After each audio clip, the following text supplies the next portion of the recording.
बहुत सारे लोगों के साथ समस्या क्या है कि उनकी जमीन है लेकिन उनको पता नहीं है। आज से बहुत साल पहले लोगों के द्वारा है वो संपत्ति जो है वो कब्जा करके वो रखे हुए हैं। अब पता कब चलता है? 50 साल बाद, 100 साल बाद।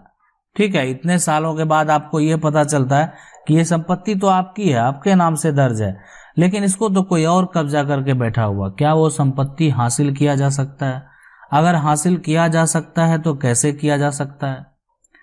तो ये एक बहुत बड़ा सवाल है और ऐसे बहुत सारे लोगों के साथ ऐसा समस्या है कि उनके पूर्वज के समय से ही, आज से नहीं, मतलब वो पूर्वज के समय से ही जो है संपत्ति पे कब्जा है। तो क्या करेंगे? अगर मान लेते हैं इस जमीन का जो है आपके पास कागज नहीं है और इस जमीन पे किसी और का कब्जा है, तो क्या कर सकते हैं आप?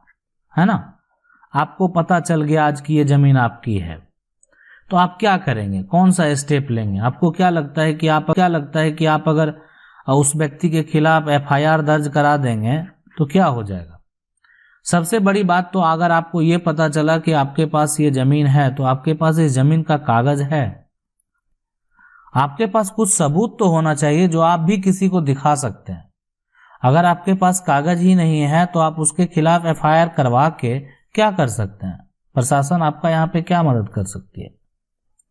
तो ये जो बहुत सारे बातें हैं ये सोचने वाली बात है। तो सबसे पहले करना क्या चाहिए? सबसे पहले तो यही करना चाहिए कि अगर हमको पता चला तो हम क्या करेंगे? उस संपत्ति जो प्रॉपर्टी है उसका कागज निकालने का प्रयास करेंगे, और कागज निकालने के बाद वो एक तरह का प्रूफ हो गया, और उस प्रूफ को लेकर जो है आप यहाँ पर, अब यहाँ पे देखें कि ये कह रहे हैं कि पहले एफआईआर करें कि पहले कागज निकालें कोर्ट से। हम बहुत परेशान हैं और मुझे उम्मीद है कि यहाँ जानकारी मिलेगी। मेरे परदादा के टाइम से ज़मीन कब्जा है, लेकिन हमें अब मालूम चला है कि ज़मीन हमारे हैं लेकिन कागज नहीं है। हम कैसे क्या करें सर, प्लीज़ बताइए। हम बहुत लाचार गरीब आदमी हैं, सोचते हैं कि ज़मीन निकालने के लिए पैसे ज़्यादा लगेगा, इसके वजह से चुपचाप बैठ गए। देखिए, सबसे पहले आपको अपना कागजात जो है वो तैयार कर लेना। ठीक है, कागजात मतलब जो है वो आपको निकाल लेना है। और आपकी संपत्ति को कोई व्यक्ति कब्जा करके बैठा है तो सिविल कोर्ट में उसके खिलाफ जो है केस फाइल करेंगे, इसलिए कि मामला पुराना है, आज से वो संपत्ति को कब्जा करके नहीं बैठा हुआ है। कहे दूसरे पार्टी को भी नोटिस किया जाएगा, नोटिस करने के बाद उससे भी जवाब मांगा जाएगा, उसके बाद ही कोई प्रक्रिया हो सकता है। तो रही बात यहाँ पे खर्च का, तो ऐसा नहीं है, जो भी बेसिक खर्च होता है आप जो है वकील से संपर्क कर सकते हैं। अगर आप कागजात में स्ट्रांग रहेंगे तो आसानी से आप अपना संपत्ति को वापस पा सकते। सवाल है सर, मेरा जमीन 100 साल से ऊपर का कब्जा है, क्या मेरा जमीन निकल सकता है? क्योंकि कागज जमीन का नहीं है, प्लीज बताएं। खसरा नंबर भी याद नहीं है, कितना खर्च आएगा निकालने में?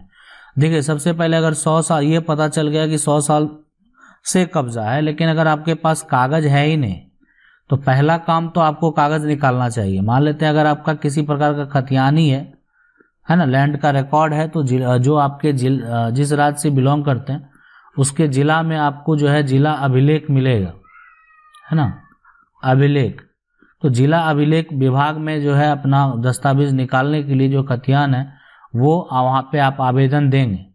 उसके बाद वहाँ पे अगर वो सारा होगा, जिनके नाम से आपके पूर्वज के नाम से खतियान होगा, तो वो आपको दे दिया जाएगा। उसका जो भी कॉस्ट है वो वहाँ पे आपको मांगा जाएगा, वो आपको पे करना होगा। कुछ ज़्यादा कॉस्ट नहीं होता, लेकिन जो बेसिक कॉस्ट है वो वहाँ पे देना पड़ता है।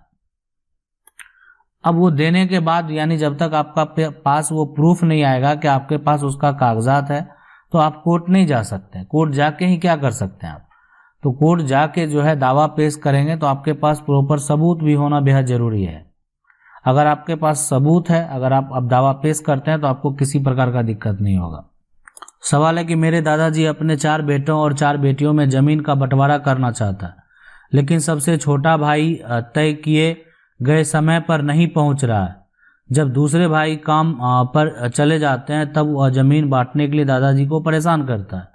जमीन पैतृक है, धमकी देता है, जो है जमीन तो लेकर रहूंगा चाहे जो भी। देखिए, यहाँ पे जमीन का वो जितना उनका हिस्सा है वो तो ले ही सकते हैं अगर पैतृक संपत्ति है तो। ठीक है, पैतृक संपत्ति है, वो उस व्यक्ति वो है जो मान लेते हैं आपके हिस्सेदार हैं, उनका हक तो बनता ही। अब अगर जाने के बाद अगर मान लेते हैं जब तक सब इकट्ठा नहीं होगा तो उस बंटवारा का कोई मान ही नहीं होगा। तो जब तक अगर आप हैं, मान लेते हैं दादाजी अपने 4 बेटे और 4 बेटियों में जब उनका बंटवारा करना चाहते हैं तो बिल्कुल कर सकते हैं। उसमें अगर दादा की अगर यहाँ पे सेल्फ एक्वायर प्रॉपर्टी है तब तो हक ही नहीं बनता, लेकिन दादा का जो भी प्रॉपर्टी वो पैतृक है, तो यहाँ पे अगर अपने बेटों को बांटना चाहते हैं तो 4 बेटा और 4 जो बेटियां उनका भी हिस्सा होगा, और साथ में एक हिस्सा जो बनेगा वो दादा का भी बनेगा। अब दादा जो जिसको भी अपना सबका अलग अलग हो गया तो दादा स्वतंत्र है, किसी एक को वो वसीयत कर सकते हैं अपना शेयर, अपना हिस्सा।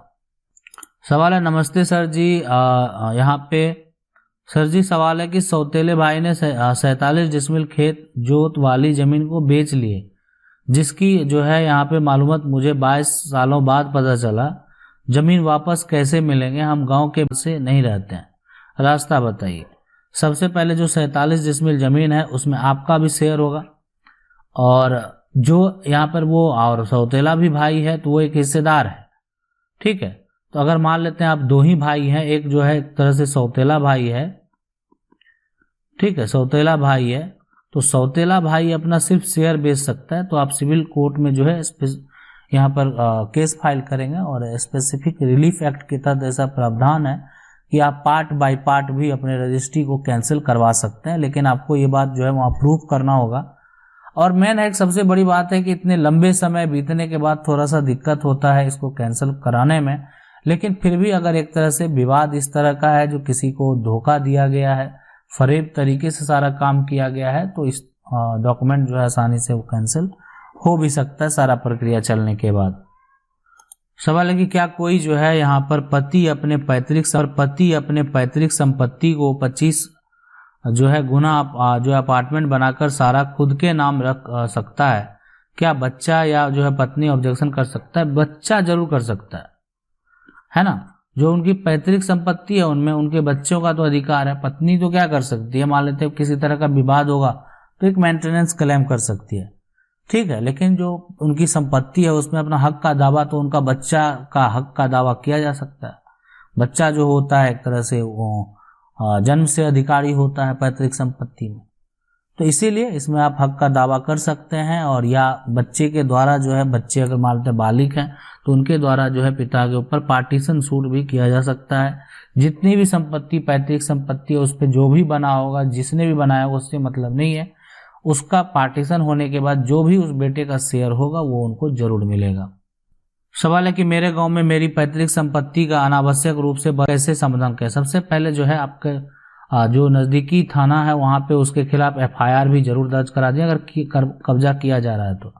उसके बाद जो अनुमंडल अधिकारी हैं उनके पास भी आवेदन आपको दे देना है ना, और केस फाइल करके उस पर धारा 144 जो है बिल्कुल लगवा दें फिलहाल तत्काल।